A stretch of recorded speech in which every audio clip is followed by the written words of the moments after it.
اسرائیل کے جنوب میں صحرائے نیگو ایک خشک اور پیاسی جگہ ہے۔ کتاب مقدس کے مطابق خدا تعالیٰ نے ان لوگوں کو جو ان کی پیروی کر رہے تھے نیگو کی دہلیز پر لے آئے۔ یہاں وہ معمولات اور بے یقینی کے لامتناہی دن گزارتے، سوال کرتے کہ وہ انہیں اس ویران سرزمین پر کیوں لے آئے ہیں۔ اس صحرائی علاقے میں حضرت ابراہیم جو آل بنی اسرائیل کے سرپرست بن گئے تھے، اپنے خدا تعالیٰ کے اندیکھے ہاتھ پر بھروسہ کرنا سیکھا۔ وہ انتظار کرتے رہے اور اس آواز کو سنتے رہے جو یہاں شاذ و نادر ہی سنی جاتی تھی۔ بیر سبا، اطاعت قبولی کا مقام، دریافت کے اس دن پر۔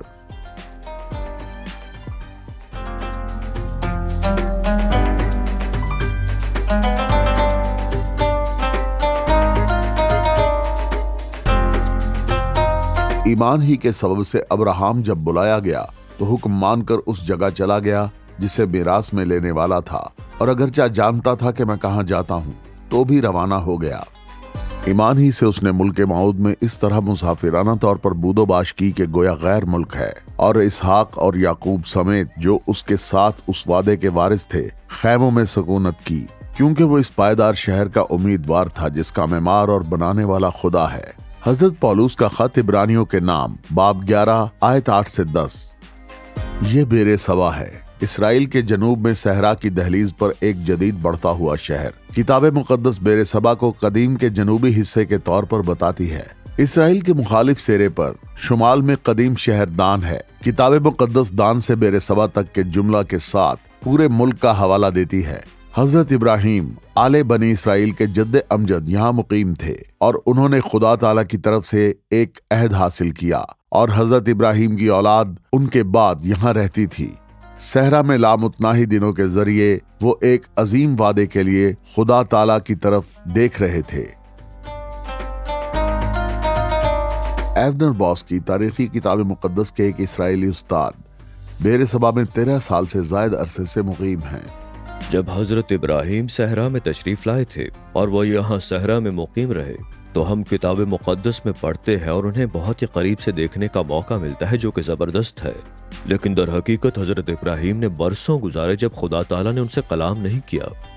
اگر آپ پیدائش کی کتاب پڑھتے ہیں تو دیکھیں گے کہ کبھی کبھار یہ 10، 12 اور 15 سال کے بعد ہوا کہ جب خدا تعالیٰ نے ڈرامائی انداز میں کلام کیا۔ یہ بار بار ہوتا رہا، لیکن اس میں بہت سے وقفے تھے، اور اس وقت کے دوران وہ کہاں تھے؟ وہ اپنی بھیڑوں، بکریوں، گدھوں اور اپنے اونٹوں کی ایمانداری سے دیکھ بھال کر رہے تھے۔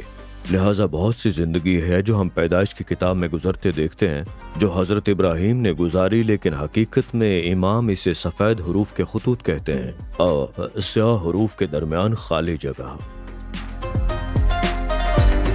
وعدے کا پیش خیمہ۔ اور خداوند نے ابراہیم سے کہا، تو اپنے وطن اور اپنے نادے داروں کے بیچ سے اور اپنے باپ کے گھر سے نکل کر اس ملک میں جا جو میں تجھے دکھاؤں گا، اور میں تجھے ایک بڑی قوم بناؤں گا اور برکت دوں گا، اور تیرا نام سرفراز کروں گا۔ سو تو بائی سے برکت ہو، جو تجھے مبارک کہے ان کو میں برکت دوں گا، اور جو تجھ پر لعنت کرے اس پر میں لعنت کروں گا، اور زمین کے سب قبیلے تیرے وسیلے سے برکت پائیں گے۔ اور ابراہیم 75 برس کا تھا جب وہ ہاران سے روانہ ہوا۔ پیدائش 12 باب 1 سے 4 آیات۔ بیر سبا میں زندگی۔ آج بیر سبا صحرائے نیگو کا سب سے بڑا شہر ہے۔ اس کی عقائد ایک بڑھتے ہوئے کاروباری مرکز کو ظاہر کرتی ہے، اور اس کے منصوبہ بند محلے ترقی پذیر برادری میں بڑھتے ہوئے خاندانوں پر فخر کرتے ہیں۔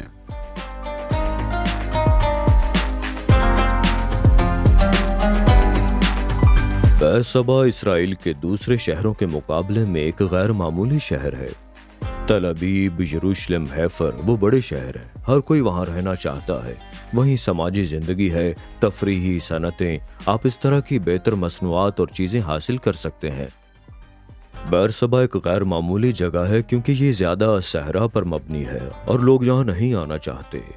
بعض اوقات مجھے امریکہ سے دوستوں کے فون آتے ہیں اور وہ کہتے ہیں کہ کیا اسرائیل آنا ہمارے لیے محفوظ ہے؟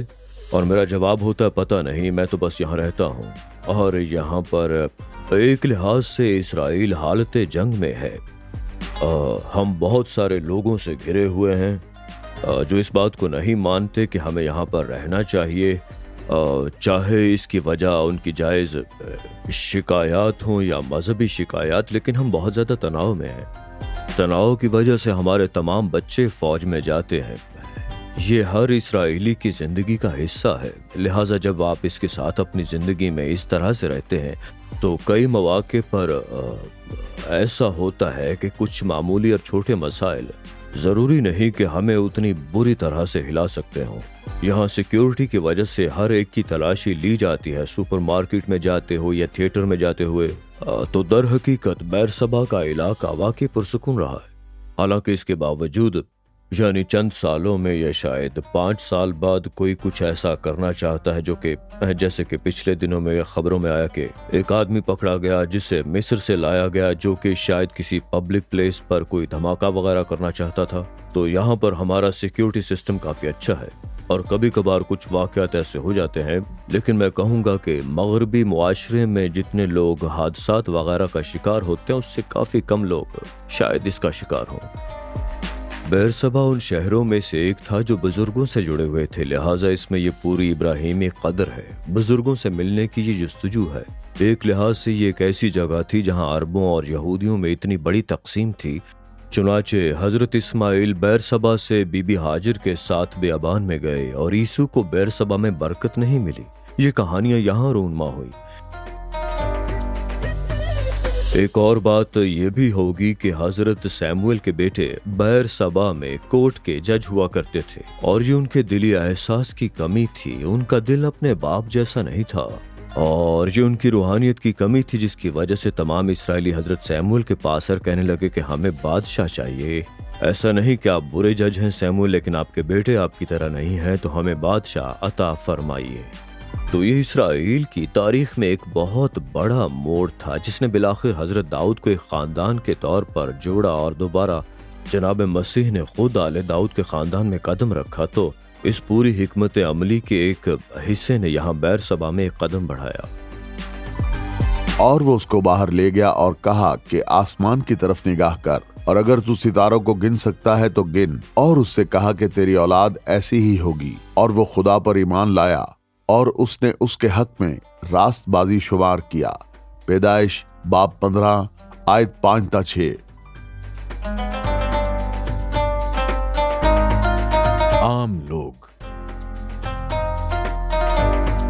ایک امریکی مزاح نگار تھے ووڈی ایلن کے نام کے، انہوں نے کہا کہ زندگی اس عمل کا نام ہے جب آپ کسی اور عمل کا انتظار کر رہے ہوں، اور میرے خیال میں اس تمثیل کے اندر کا فلسفہ واقعی سچ ہے، ہمارے لیے بھی اور کتاب مقدس کے کرداروں کے لیے بھی۔ جیسے ہم حضرت ابراہیم اور دوسرے بزرگان دین کی طرح ایمان کی عظیم ہستیوں کا احترام کرتے ہیں، ہم کبھی کبھار سوچتے ہیں کہ وہ مافوق الفطرت تھے۔ ایک عنصر ہے کہ ہم ان کی تعریف کرتے ہیں تاکہ ان کے اور ہمارے درمیان بہت بڑی خلیج علیحدگی ہو جائے، پر در حقیقت ان کی زندگیاں بہت زیادہ حد تک ہماری زندگیوں جیسی ہی تھیں۔ میرے خیال میں یہ سچ ہے، جب لوگ اسرائیل کا دورہ کرتے ہیں اور وہ کتاب مقدس کے ان تمام مقامات کو دیکھتے ہیں اور کہتے ہیں اوہ یہ میرے خیال سے چھوٹا ہے لیکن اس سے کہیں زیادہ حقیقی ہے، اور مجھے لگتا ہے کہ خدا تعالیٰ ہمارے بارے میں بھی ایسا ہی سوچتے ہیں۔ ہم اپنی نظروں میں سوچنے سے چھوٹے ہو سکتے ہیں، عاجزی کوئی خوبی نہیں ہے، یہ سچ ہے۔ ہم عاجز ہیں کیونکہ کچھ علاقوں سے ہمارا علاقہ بہت چھوٹا ہے، لیکن یہ کہنے کے بعد خدا تعالیٰ سوچتے ہیں کہ ہم اب بھی حیرت انگیز لوگ ہیں، کیونکہ انہوں نے ہم میں سے ہر ایک کو اپنی شکل میں بنایا ہے۔ تو ہماری اپنی روزمرہ کی زندگی اور ذہنی دباؤ اور مختلف رکاوٹیں واقعی کتاب مقدس کی کہانیوں کے ذریعے ہماری عکاسی کرتی ہیں، اور ایک خاص معنوں میں ہم اپنی داستان حضرت ابراہیم کی طرح ہی لکھ رہے ہیں، اپنے روزمرہ کے مراسلے لکھ رہے ہیں، حضرت ابراہیم کی طرح خدا تعالیٰ سے وفادار رہتے ہوئے۔ اور زیادہ تر اس کا اثر ہماری زندگیوں میں ویسا ہی ہے جیسے حضرت داؤد نے فرمایا تھا کہ میں نے تجھے بھیڑ سالہ سے، جہاں تو بھیڑ بکریوں کے پیچھے پیچھے پھرتا تھا، لیا۔ بھیڑوں کے پیچھے چلنا کافی گندا کام ہے، لیکن خدا تعالیٰ نے فرمایا خالی استبل کو دیکھ کر خوشی ہوتی ہے، لیکن بیل کی طاقت سے بہت زیادہ اضافہ ہوتا ہے، اور اس طرح یہ سب چیزیں بھیڑوں اور بیلوں اور لوگوں کے ساتھ کام کر رہی ہیں۔ اس کے ضمنی اثرات کے ساتھ ساتھ فوائد بھی ہیں، اور اس میں بہت زیادہ مشکلات بھی درپیش ہیں، لیکن میرے خیال میں اسی میں خدا کی عظمت دکھائی دیتی ہے۔ جیسا کہ خدا تعالیٰ اپنے مقاصد اور اپنے دل کو انتہائی سادہ زندگیوں میں